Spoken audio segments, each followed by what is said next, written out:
Chapter 16.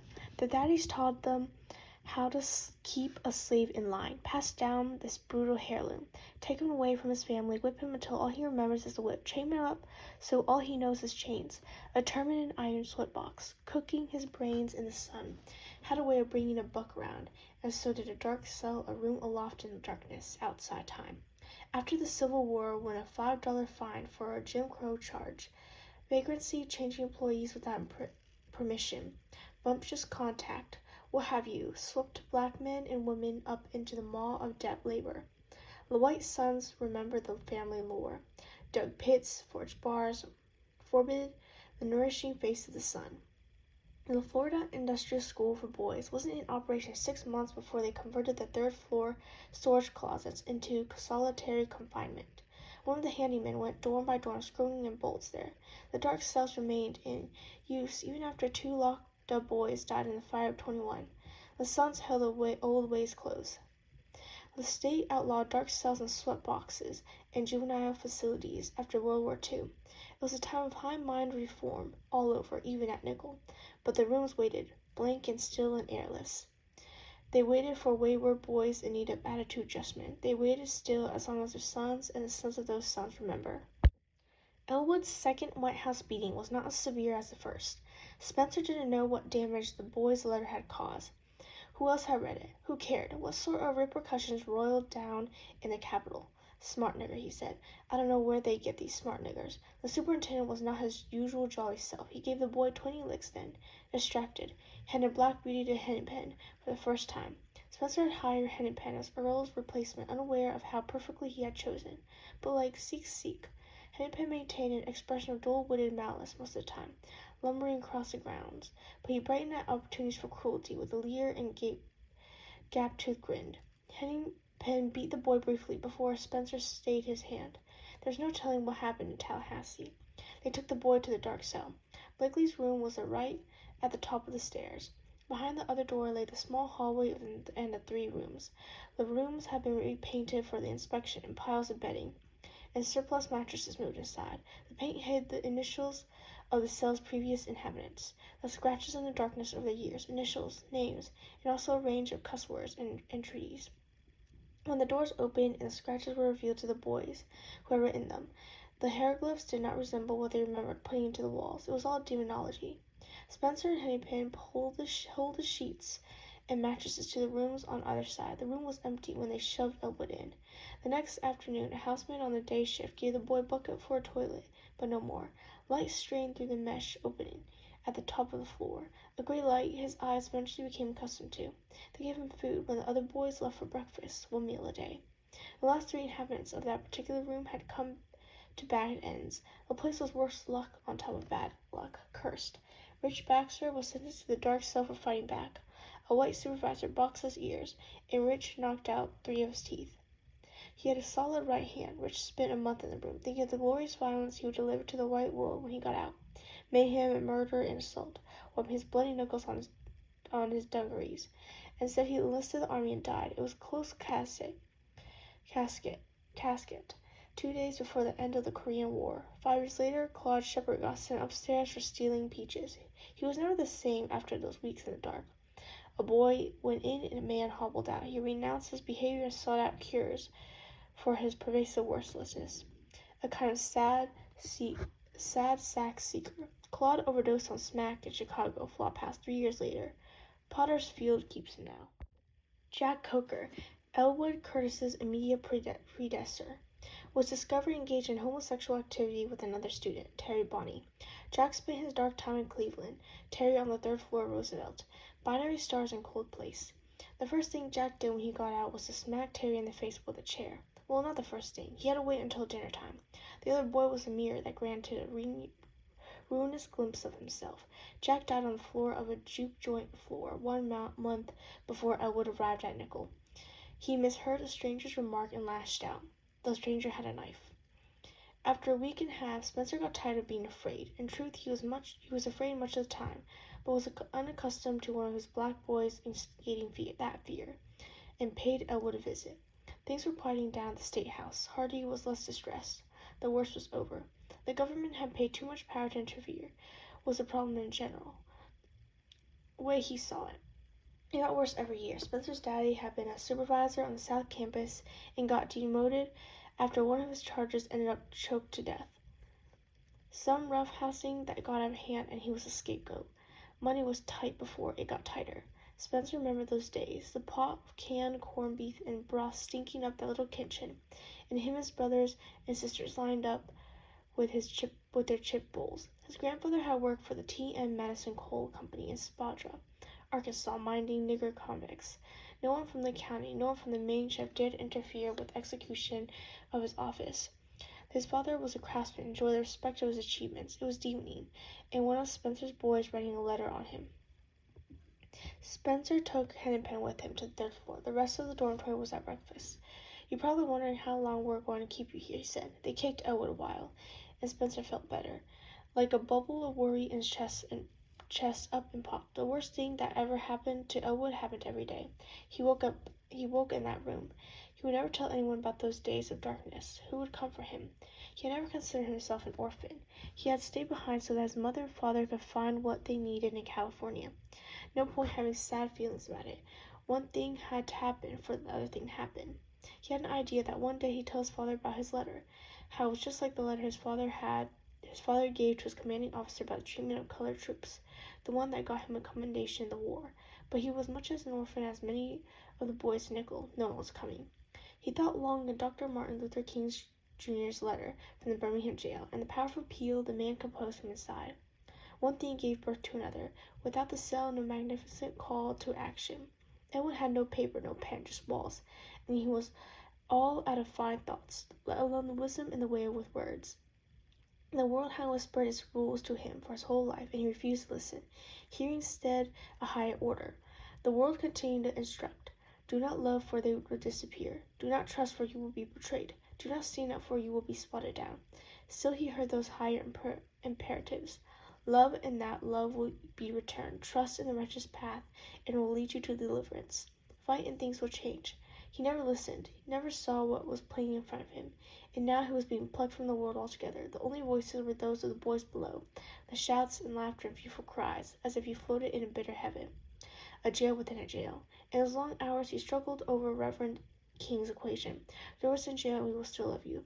But be assured that we will wear you down by our capacity to suffer, and one day we will win our freedom. We will not only win freedom for ourselves, we will so appeal to your heart and your conscience that we will win you in the process, and our victory will be a double victory. No, he could not make that leap to love. He understood neither the impulse of the proposition nor the will to execute it.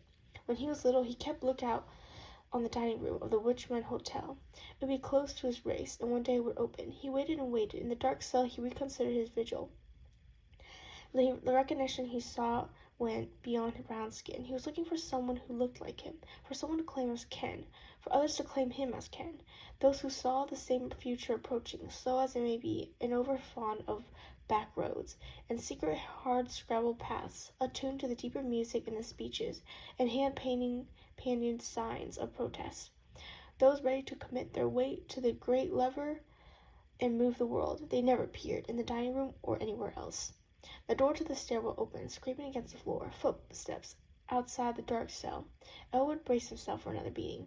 After 3 weeks, he had finally decided what to do with him. He was sure that the only reason he hadn't been taken out back to the iron rings and then disappeared. Uncertainty. Now that things had quieted down, Nickel returned to the proper discipline. The customs had been handed down from generation to generation. The bolt slid. There was one slim silhouette in the doorway. Turner shushed him and helped Elwood to his feet. "They're going to take you back tomorrow," Turner whispered. "Yeah," Elwood said, like Turner was talking about someone else. He was dizzy. We got to get, man." Blakely puzzled over the "we." "Blakely, that nigger's passed out, man. Shh." He handed Elwood his glasses, clothes, and shoes. They came from Elwood's locker, the ones he wore on his first day of school. Turner was also dressed in regular clothes, black trousers and a dark blue work shirt. "We." The Cleveland boys had replaced the creaky floorboards for the inspection. They missed a few. Elwood tilted his head to listen for noise from the house father's quarters. The couch's neck was near the door. Many a boy had made the journey up the steps to rouse him from the couch when he slept through reveille. Blakely did not stir. Elwood was stiff from his confinement and from the 2 beatings. Turner had let him lean on him. He carried a bulgy knapsack on his back. There was a chance that they might happen on one of the boys from room 1 or room 2 heading out for a piss. They hurried as quickly as they could, down and round the next flight of stairs. "We're going to walk straight past," Turner said, and Elwood knew he meant past the rec room, to the back entrance of Cleveland. The lights were on all night on the first floor. Elwood didn't know what time it was, 1 in the morning, 2, but it was late enough for the night supervisors to be deep in some illicit shut-eye. "They're playing poker down at the motor pool tonight," Turner said. "We'll see." Once they got out of the light cast from the windows, they made a hobbled sprint for on the main road. They were out. Elwood didn't ask where they were headed. He asked Turner, why. Shit, they were running around like bugs the last 2 days. All those motherfuckers. Spencer, Hardy. Then Freddie told me that Sam heard from Lester that he heard them talking about taking you out back. Lester was a Cleveland kid who slept up at the supervisor's office and had the line on all the big stuff going down. A regular Walter Cronkite. "That was it," Turner said. "Tonight or not at all. But why are you coming with me?" He could have pointed Elwood in the right direction and wished him luck. "They snatch you up in a hot minute, dumb as you are." "You said don't take anyone with you," Elwood said. "On the run." "You're dumb and I'm stupid," Turner said. Turner was taking him toward town, running along the road, and then diving when a car appeared.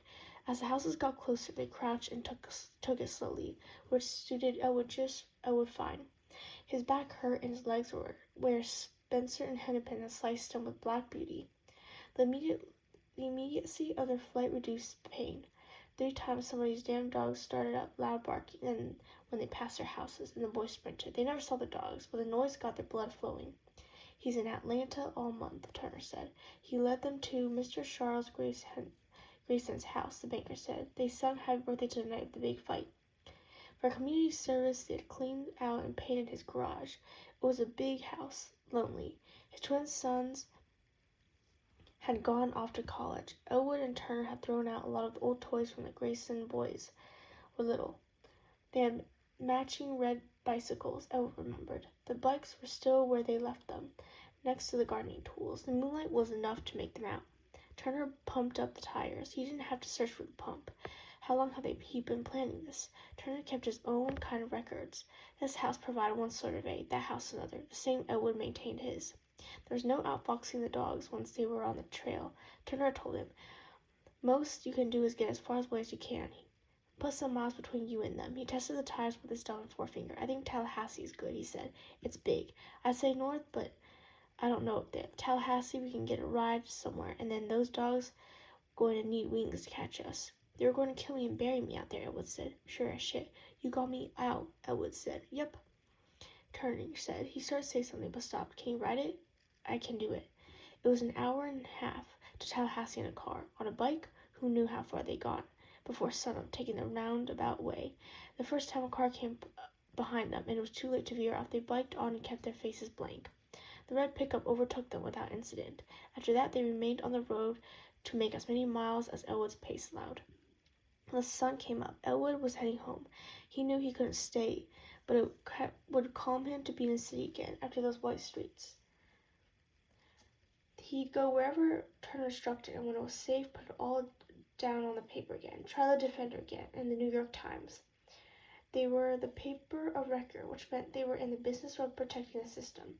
But they had come a long way in their coverage of the rights struggle. He could reach out to Mr. Hill again. Elwood hadn't tried to contact his former teacher after he got to Nickel. His lawyer had promised to track him down, but the man knew people in the SNCC, and those in the Reverend King's circle. Elwood had failed, but he had no choice but to take up the challenge again. If he wanted to change, what else was there to stand up? Turner, for his part, thought of the train he'd jump. He thought of the North. It wasn't as bad as down here. A Negro could make something of himself, be his own man, be his own boss, and if there was no train, he'd crawl on his hands and knees. The morning got on and the traffic picked up. Turner had deliberated over this road, or the other country road, and picked this one. On the map, it looked less populated, in the same distant wise. He was sure the drivers were checking them out. Looking straight ahead was best. Elwood kept pace, to his surprise.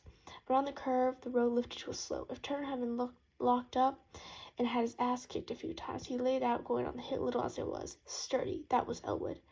Turner drove his knees down with his hands. He stopped looking back when he heard a car behind them, but he got a tingle in Turner's head. It was a nickel van. Then he saw the blue rust on the front fender. It was the community service van. One on the side was farmland, dirt mounds and furrows, and on the other open pasture. No woods beyond them as far as he saw. The pasture was closer, surrounded by a white wooden fence. Turner shouted to his partner they were going to have to run. They steered to the bumpy side of the road, left off the bikes. Owen made it over the fence before Turner did. One of the cuts on his back had bled through his shirt and dried. Turner caught up in a second. The boys were side by side. They ran through the tall, swaying wild grass and weeds. The doors of the van opened. Harper and Hennepin climbed over the fence quick. They each carried a shotgun. Turner took a peek. Faster. Down the slope lay another fence, and then trees. We got it, Turner said. Elwood panted, his mouth agape. The first shot blast missed. Turner checked again. It was Hennepin. Harper stopped next. He held a shotgun like his dad showed him when he was a boy. His daddy wasn't much around, but he had taught him this. Turner zigzagged and put his head down as if he could duck buckshot. Can't catch me. I'm the gingerbread man. He looked back again as Harper pulled the trigger. Elwood's arms went wide, hands out, as if testing the solidity of the walls of a long corridor. One he had traveled through for a long time, which possessed no visible terminus. He stumbled forward 2 steps and fell into the grass. Turner kept running. He asked himself later if Elwood would cry out or make any kind of sound, but never did figure out. He was running, and there was only the rush of royal blood in his head.